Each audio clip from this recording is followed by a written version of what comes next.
Muchas gracias, Modesto. Agradezco mucho la oportunidad de poder presentarles este trabajo, esta presentación. Agradezco mucho a Modesto.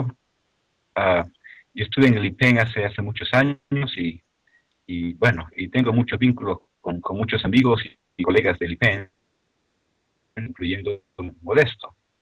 Hoy día voy a hablarles un poco de las aplicaciones de la dispersión de neutrones. Desde mi perspectiva, trabajo en el Laboratorio Nacional de Oak Ridge. La diapositiva número 2, por favor. Básicamente, el mensaje de hoy día es de que los neutrones son partículas que tienen propiedades muy especiales que les hacen ideales para estudiar la estática y la dinámica de átomos en los materiales. Y siendo que estas partículas tienen estas propiedades, hay una técnica que se llama la dispersión de neutrones, en inglés se llama scattering de neutrones. Dispersión es la traducción más cercana, no es totalmente correcta, creo yo, pero creo que es la más cercana. Y es una técnica muy valiosa para el estudio de la materia condensada, pero en realidad es más que materia condensada, puede ser también biología, puede ser materiales químicos, etcétera. El único problema que esta técnica es bastante costosa, porque requiere tener instalaciones como reactores, y pasamos a la diapositiva número 3. Entonces, en el laboratorio de Oak Ridge, por ejemplo, tenemos dos de las fuentes de neutrones más poderosas del mundo. Tenemos el reactor donde yo trabajo, que se llama el High Flux Isotope Reactor, que es este reactor con el reactor del ILL en Grenoble son los que tienen la mayor flujo de neutrones para ese tipo de estudios. Y tenemos una fuente más nueva que se llama el Spallation Neutron Source, la fuente de espalación de neutrones. Entonces, en el reactor, que ustedes están más familiarizados, es una fuente continua de neutrones, mientras en la fuente de espalación es una fuente pulsada. Y vamos a hablar un poquito más de eso después. La siguiente dispositiva, por favor, la 4. En Oak Ridge, por supuesto, no siempre tuvimos el lujo de tener estas fuentes magníficas. Todo comenzó el año 1943. Entonces, aquí hay una foto del laboratorio de Oak Ridge el año 43, al principio del proyecto Manhattan. En el medio de eso hay una estructura negra, que es el primer reactor, es el reactor de grafito, que en aquel tiempo le llamaban la pila de Clinton. No tiene nada que ver con el presidente Clinton, Clinton es el nombre del área. Entonces, haciendo un poco de historia, ustedes se acuerdan de que el año 42 hubo la primera demostración de la fisión nuclear por el físico Enrico Fermi. Eso fue una pila de neutrones en Chicago, con un grupo muy distinguido de científicos y técnicos. Pero esta demostración de la fisión nuclear en un reactor fue solamente una cosa temporal, no sé, solamente creo que duraron 2 o 3 días y luego lo desarmaron. Entonces, el propósito de esto era hacer un reactor primero para usarlo en el proyecto Manhattan. Entonces, la primera misión de los reactores era demostrar que se podía producir plutonio. Entonces, pasamos a la siguiente diapositiva. Hicieron este reactor de grafito, que está en la foto de la derecha, en la esquina de la derecha arriba. Entonces, este reactor es increíble, ¿no? La demostración de Fermi fue el año 42, en diciembre del 42, y este de reactor puesto crítico en Oak Ridge en noviembre del 43. O sea que es un tiempo récord, pero imagínense, el proyecto Manhattan fue un proyecto súper rápido. Entonces, este proyecto fue supervisado por el mismo Enrico Fermi, que vino aquí varias veces para supervisar la construcción, y estuvo presente a la a la marcha crítica de este reactor. Entonces, aquí hay una foto de Enrico Fermi en la sala de control de este reactor, que ahora se llama reactor de grafito.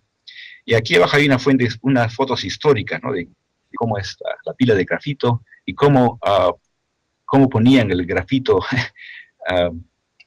con mano, ¿no? El uranio en el grafito a mano. Vemos aquí una operación muy manual. Son fotos históricas realmente. Este reactor, por dicho sea de paso, ahora es un museo. Es el primer reactor del mundo, ¿no? que fue permanente. Entonces, cuando terminó el proyecto Manhattan, se trató de dar otras utilidades a este reactor. Pasamos a la siguiente diapositiva, creo que es la 6. La 6. Entonces, hubieron dos científicos muy prominentes. Uno se llamaba Ernie Wollan y uno que se llamaba Cliff Shaw. La idea es de que ellos querían usar los neutrones en la misma forma que se usaban los rayos X. Entonces, Ernie Wollan, que vino de Chicago, Universidad de Chicago, él fue estudiante de Compton en Chicago, el famoso Compton, Arthur Compton. Entonces, él trajo un espectrómetro de rayos X, entonces, que trató de montarlo para aquí. Entonces, trató de montar un programa para demostrar que de la misma forma que se podía hacer rayos X, difracción de rayos X, se podía usar neutrones.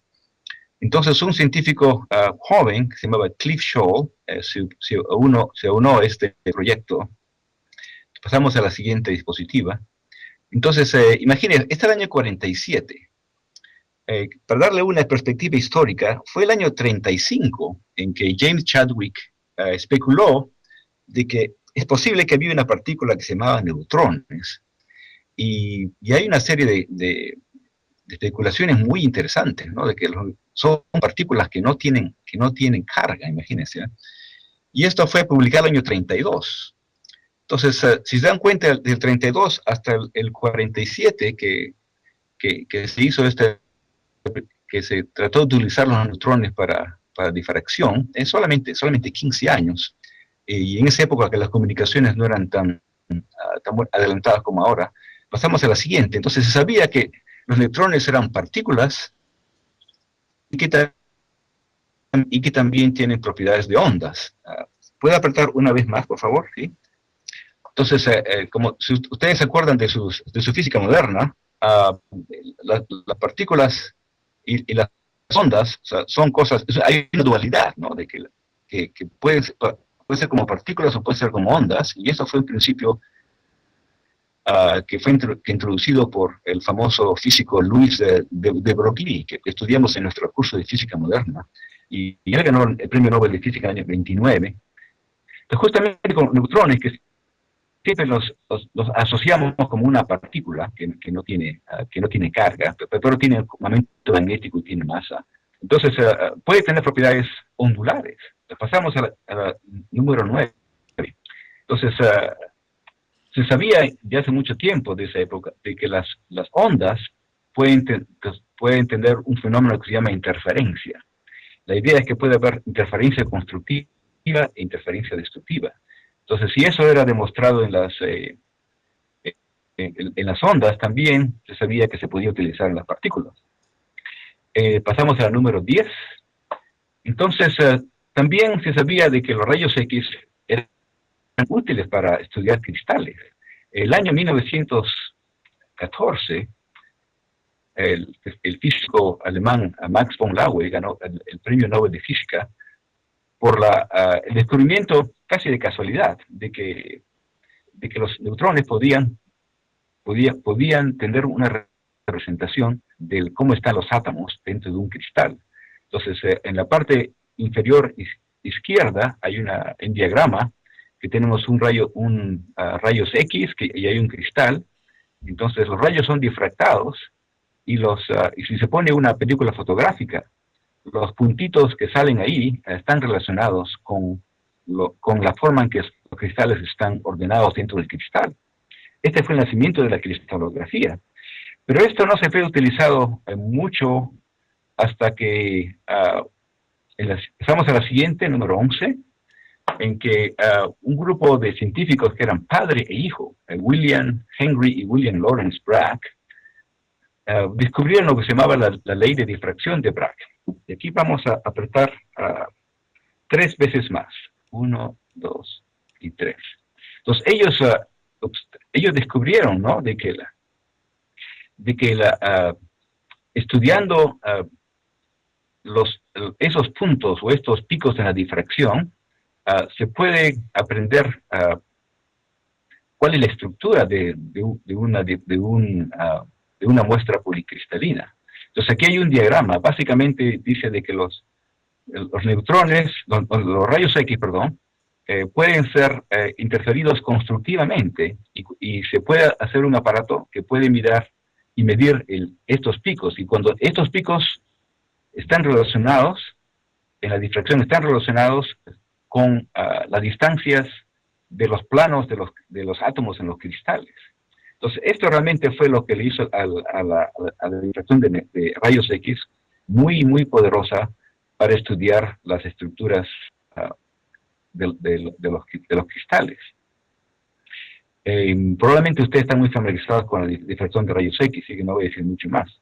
Pero lo importante es de que esto es una técnica de que revolucionó, ¿no?, el estudio de materiales, y fue el comienzo. Pasamos a la siguiente, creo que es la número 12. No sé si ustedes sabrán, pero este es el año internacional de la cristalografía, que justamente celebra estos descubrimientos de Bragg y von Laue. Y hay una serie de celebraciones alrededor del mundo para celebrar este descubrimiento que es la cristalografía.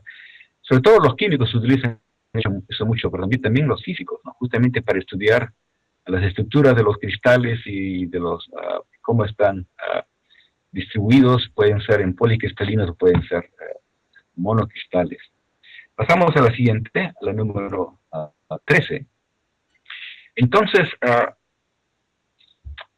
Cliff Scholl y Ernie Wollan en Oak Ridge se determinaron a probar, ¿no?, de que como si los neutrones también se producen como ondas, o sea, son como los rayos X, y por lo tanto deben ser difractados y podrían ser utilizados de una forma tan extensiva como se utilizan los rayos X para hacer la cristalografía, ¿no?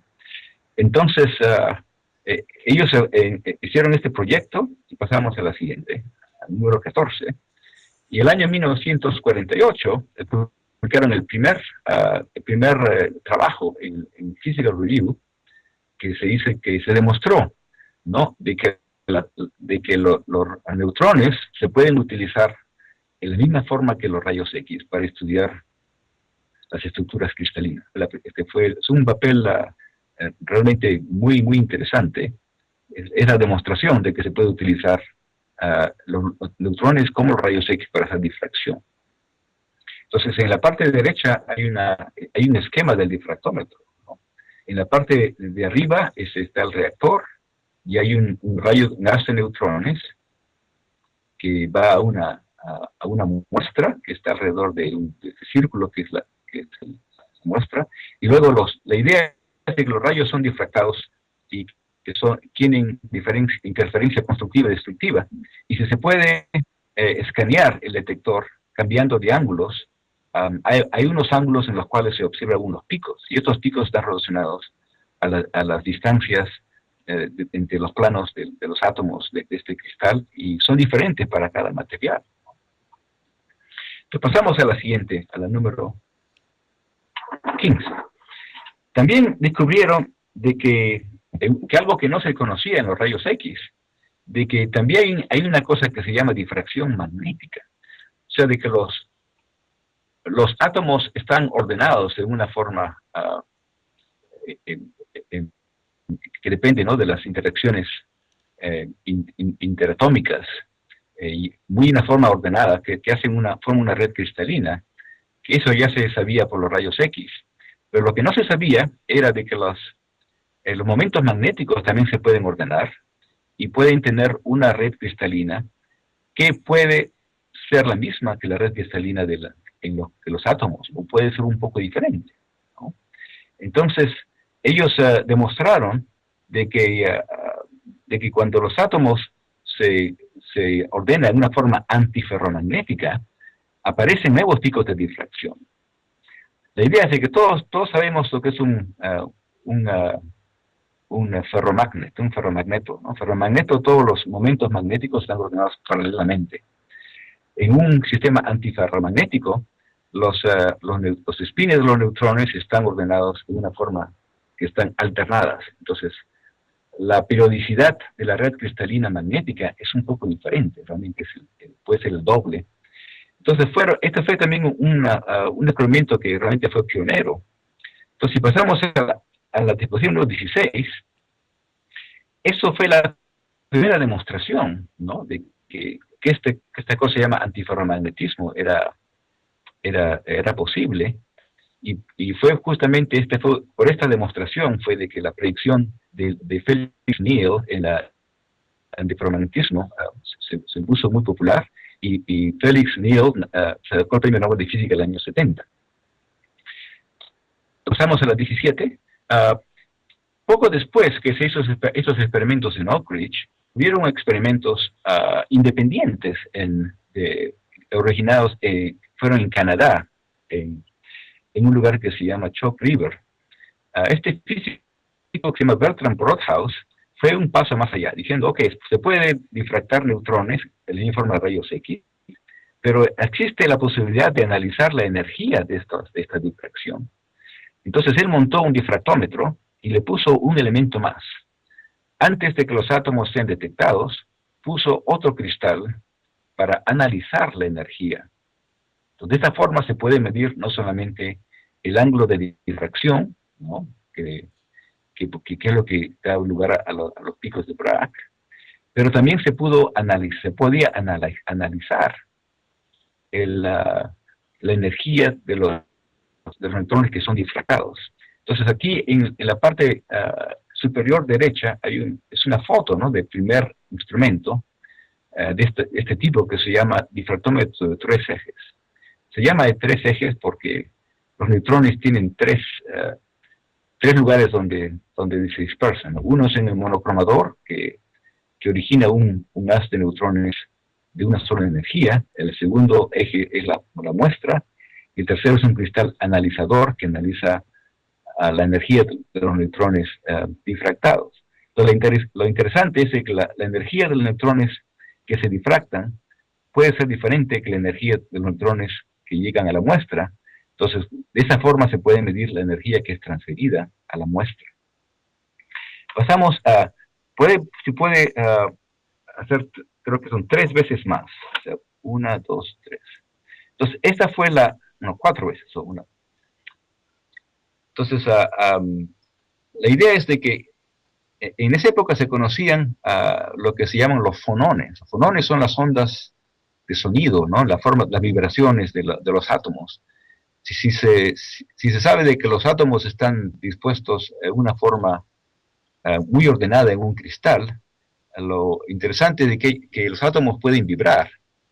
Y lo importante también es que los átomos, las mismas fuerzas que hacen que los átomos estén en lugares ordenados y simétricos en un cristal, estas fuerzas interatómicas hacen de que cada vez que hay una perturbación de uno de estos átomos, esta perturbación se propaga a través. Es como si imagínense que hubieran muchas bolas en un resorte.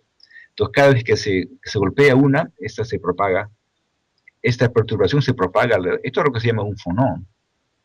Entonces, aquí tenemos, la idea es de que cuando los átomos están vinculados y están ligados por estas fuerzas de interacción, la idea es de que los modos de vibración no son individuales, sino son modos de vibración que pertenecen a todo el cristal, son modos extensos, son como unas ondas de sonido, ¿no?, unas ondas de perturbación de los átomos. Entonces aquí tenemos 2 ejemplos, uno lo que se llama un fonón longitudinal y un fonón transversal. Entonces la idea es de que cuando se somete esta muestra a un haz de neutrones, entonces los neutrones pueden crear estas excitaciones, y cuando crean las excitaciones ellas pierden energía. Entonces, haciendo un análisis de las energías que se van perdiendo, se pueden medir las funciones de dispersión de estas, ¿no? Entonces fue la primera vez que se utilizó neutrones para estudiar la dinámica de cómo los átomos se mueven dentro de un material. Como se imaginan, esto fue realmente algo realmente pionero, ¿no? Entonces pasamos a la disposición número 19. Entonces, por los descubrimientos en Oak Ridge y en Chalk River, de la difracción de neutrones y del scattering elástico, Cliff Shaw y Bernard Brockhaus sacaron el Premio Nobel de Física el año 1984.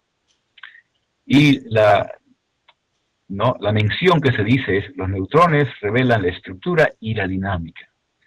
Los neutrones pueden decirnos dónde están los átomos, que es la cristalografía, que es lo que se hizo en Oak Ridge, y nos pueden decir qué es lo que los átomos hacen, cómo los átomos van vibrando. Eso es la parte dinámica o la parte de espectroscopía. O sea que básicamente esta es la historia y los fundamentos de cómo se originó la dispersión de neutrones. Pasamos a la siguiente diapositiva, creo que es la 20. Entonces la idea es de que los neutrones nos pueden ayudar a estudiar los materiales, ¿no? Los materiales, cuando decimos materiales, es algo muy general. ¿Puede una vez más, por favor? La idea es de que tenemos materiales muy simples, como los elementos, ¿no? Los elementos, puede ser un cristal de hierro, un cristal de plomo, un cristal de uranio, en que los átomos están bien ordenados, pero solamente tienen una componente en la estructura cristalina. Como sabemos, hay una serie de materiales naturales y artificiales que pueden ser muy complejos y pueden llegar a ser, imagínense, el movimiento de las proteínas, ¿no? En que hay una variedad de componentes muy largos y el ordenamiento no es tan obvio. Entonces la idea es de que que hay técnicas para poder estudiar tanto la estructura como la dinámica de estos materiales. Pasamos a la siguiente. Entonces, esta es la 21. ¿Se nos puede apretar 2 veces más, por favor? O sea, hay varias formas, ¿no?, de poder estudiar los materiales. Pueden ser rayos X, pueden ser electrones, pueden ser neutrones. Porque en esta charla, ¿no?, lo que le quiero decir es de que los neutrones tienen propiedades únicas que le hacen especiales para poder estudiar estos materiales, porque nos dicen dónde están los átomos y qué es lo que ellos hacen. La siguiente. Entonces, esta es la 22, una vez más, por favor. Entonces, el primero es que los neutrones no tienen carga, entonces son neutrales. Eso es una ventaja, porque significa de que los neutrones son penetrantes en la muestra que se quiere estudiar. ¿Por qué? Porque, por ejemplo, la distancia que hay entre los núcleos de un átomo, entre los átomos, entre el núcleo de un átomo, son enormes. Realmente el espacio está cubierto más que todo de la red electrónica, ¿no? La nube electrónica. Entonces los rayos X, por ejemplo, interactúan con los electrones. Entonces tienen más probabilidades de interactuar con el material que los neutrones. Los neutrones interactúan en la mayoría de los materiales de una forma muy ligera, ¿no? Pasamos a la siguiente view. Imagínense que un neutrón sea del tamaño de una bola de tenis.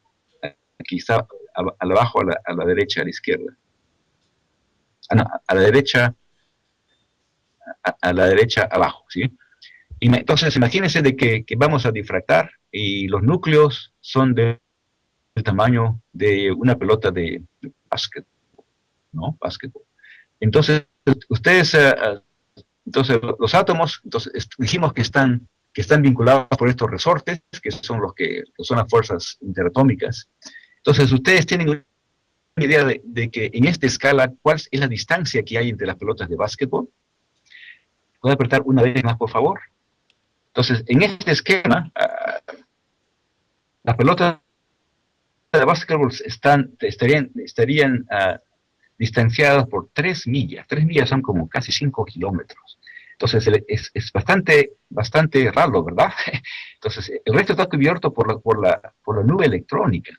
Entonces, si las interacciones más fuertes entre los neutrones y los núcleos son de fuerzas nucleares, Entonces, imagínense que hay muchas posibilidades de que los neutrones se pasen de frente, sin interactuar. Entonces, hay muchas posibilidades, ¿no? Hay una posibilidad muy grande de que los neutrones puedan cruzar el material sin ser detectados, sin interactuar con el núcleo. Pueden ser que interactúen en alguna de las capas, ¿no? O sea, la idea de que los neutrones son penetrantes significa que hay mucha posibilidad de que los neutrones se puedan pasar de largo o que puedan interactuar con los núcleos a diferentes partes de la muestra. Esto es una ventaja muy grande sobre los rayos X. Los rayos X generalmente son una técnica para estudiar superficies, porque las interacciones son tan fuertes que la penetración de rayos X en el material generalmente no es muy grande. Pasamos a la siguiente. Una vez más, por favor. Los neutrones tienen un momento magnético, tienen spin. Eso hace que además de interactuar con los núcleos, también hay una interacción que es más, que no es tan fuerte, es menos fuerte, es muy ligera, es muy débil, con los momentos magnéticos, que es lo que se origina, que es lo que nos ayuda para hacer la difracción magnética. Una más, por favor. Los electrones, lo que es más importante es que las energías y las longitudes de onda de estos neutrones son de la misma orden de magnitud de los materiales. Acuérdense que los neutrones son partículas, son ondas, entonces también tienen una longitud de onda. Entonces pasamos a la siguiente diapositiva. Entonces lo interesante es de que las longitudes de onda de los neutrones térmicos son de la misma orden de magnitud de las distancias interatómicas en los materiales, del orden de angstroms. Pocos angstroms y muy de moda la nanotecnología, ¿no? Entonces, son del orden de 1 a 10. Y las energías son del orden de millielectronvolts, que justamente es el mismo rango de energías de las vibraciones en los materiales. Pasamos a la siguiente, que es la 26. Entonces, lo importante es de que el tamaño es importante. Una vez más, por favor. Esta es solamente una diapositiva para mostrar las diferentes escalas de longitud, ¿no? Tenemos las estructuras atómicas y moleculares que se pueden estudiar con rayos X, neutrones, electrones. Luego tenemos cosas más complejas como medios porosos, membranas, polímeros, y que pueden llegar hasta granos y bacterias que son ya en rango de la microscopía óptica, ¿no? O de la microscopía electrónica. Pasamos a la siguiente biografía. La siguiente, una más por favor. Y lo último es que los neutrones también tienen, los neutrones básicamente la principal interacción es con los núcleos. Entonces esto le da una riqueza que no tienen los rayos X. Pasamos a la siguiente, número 28.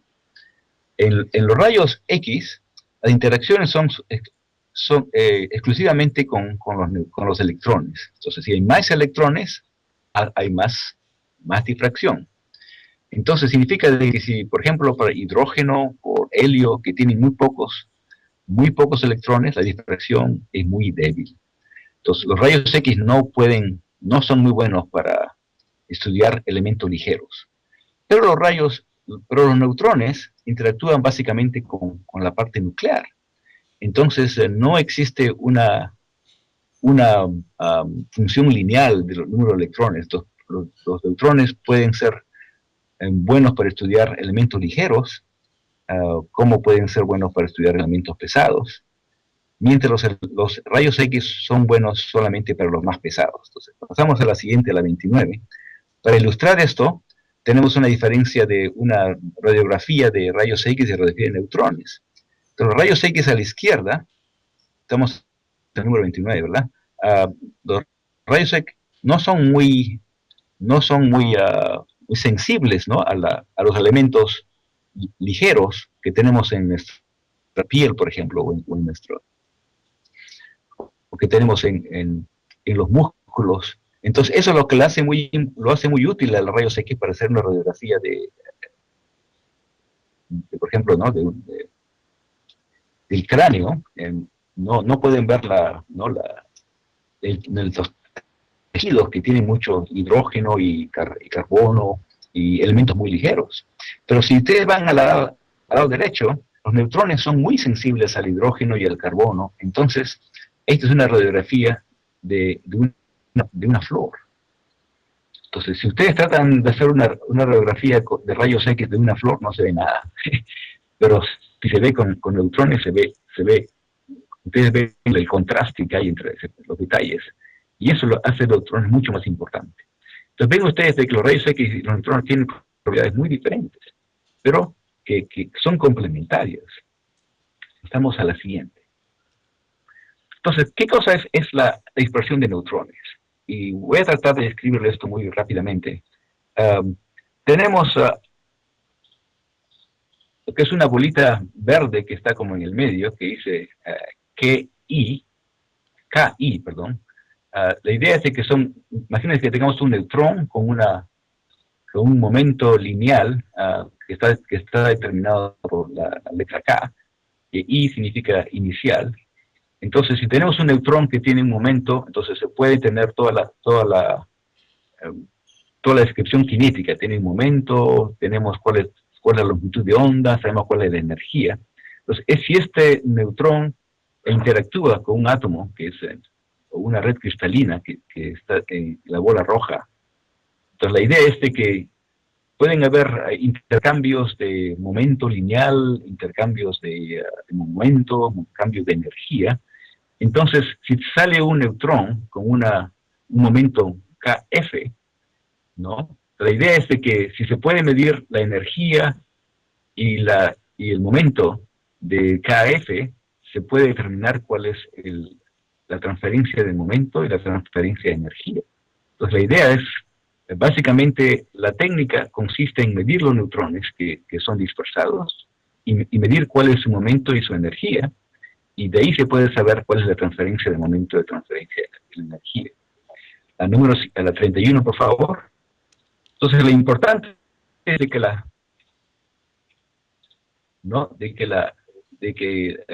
lo que se mide pues, es algo que se depende de la transferencia de momento de transferencia de energía, que nos puede dar una información de la estática y la dinámica de los materiales. No voy a decir nada más. Porque no voy a más complicaciones en esta fórmula. Entonces pasamos a la siguiente. Si pudiera, una vez más, por favor.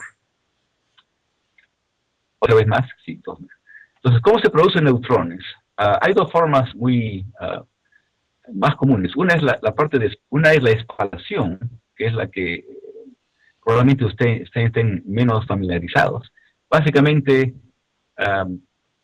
es un haz de protones que se puede acelerar y se puede hacer unas colisiones con un elemento pesado, como plomo o mercurio. Entonces, hay unas reacciones nucleares que hacen de que básicamente el núcleo se vuelva inestable y que cambie. Entonces, en este proceso, que se llama espalación, se produce una serie de radiaciones, inclusive gamas y una serie de partículas, y también se producen neutrones. Entonces, esto es algo que se está utilizando ahora en las fuentes de espalación. ¿Se puede apretar dos veces más, por favor? 1, 2. La segunda forma es la fisión nuclear, que ustedes están más familiarizados, como el RP10 o el RP0 en el PEN. Es básicamente un neutrón interactúa con un núcleo pesado, como uranio 235, por ejemplo. Hay una reacción nuclear en la cual el núcleo se parte en dos fragmentos de fisión y se producen neutrones y una serie de partículas, ¿no? Y radiaciones. Pasamos a la siguiente. Este es un esquema de una fuente de espalación. Básicamente lo que se ve a la parte superior izquierda es un acelerador de protones que acelera los protones muy, muy rápidos. Y luego el neutrón, este haz de protones se va a lo que se llama un anillo de inyección, que es casi como un cuadrado que está casi al medio, y luego esto se hace que se acelere mucho más el haz de protones, y luego en el medio hay un edificio que se ve ahí que tiene un blanco. En el caso de la fuente de espalación de aquí en Oak Ridge, es un blanco de mercurio, es un blanco líquido. Y en este proceso se producen una cantidad enorme de neutrones. Para poder hacer esto, para aumentar, ¿no?, la producción de neutrones, se hace de una forma pulsada, de forma de que cada pulso tenga una intensidad muy, muy alta de neutrones. Entonces, ya me pasé de mis 30 minutos. Solamente quiero darles un par de ejemplos, ¿no?, de experimentos que se han hecho recientemente aquí en Oak Ridge. Ustedes han escuchado probablemente de los superconductores que tienen hierro, ¿no?, que fueron descubiertos hace unos probablemente 6 años, más o menos, año 2008. Una de las cosas más interesantes de este descubrimiento de este nuevo superconductor es de que tiene una componente magnética. Siempre se dijo, ¿no?, siempre se creía, ¿no?, de que el magnetismo y la superconductividad eran totalmente exclusivos, que no podían estar juntos. Entonces, que haya un superconductor que tiene hierro es interesante. Entonces, los neutrones son buenos para estudiar la estructura magnética. Entonces, esto fue un paper que fue publicado en Nature. Fue hecho conjuntamente en Oak Ridge y en un lugar que se llama NIST en Estados Unidos, que muestra, ¿no?, la demostración de que existe magnetismo en sistemas asociados con este sistema de lántano, oxígeno y hierro y arsénico, ¿no? O sea, esto fue una demostración de la difracción difracción magnética, como fue demostrado primero por Clipshot en Oak Ridge. Y la siguiente es otro trabajo que fue publicado en Nature Materials hace varios años. Y escogí este ejemplo porque muestra ahí, ¿no?, cómo se puede medir la dispersión de los fonones. La idea de que este es un material que es termoeléctrico, en los cuales hay anomalías de los fonones que vibran de una forma anarmónica, y de que estudiando, ¿no?, la dispersión de neutrones se puede identificar y se puede caracterizar cómo son las vibraciones anarmónicas. El ejemplo anterior fue hecho en el reactor, este fue hecho en la fuente de espalación de neutrones. Bueno, y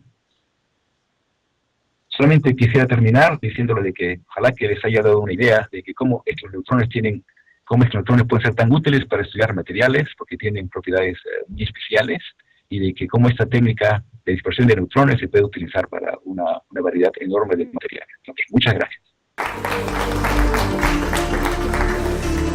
Ya usted ve.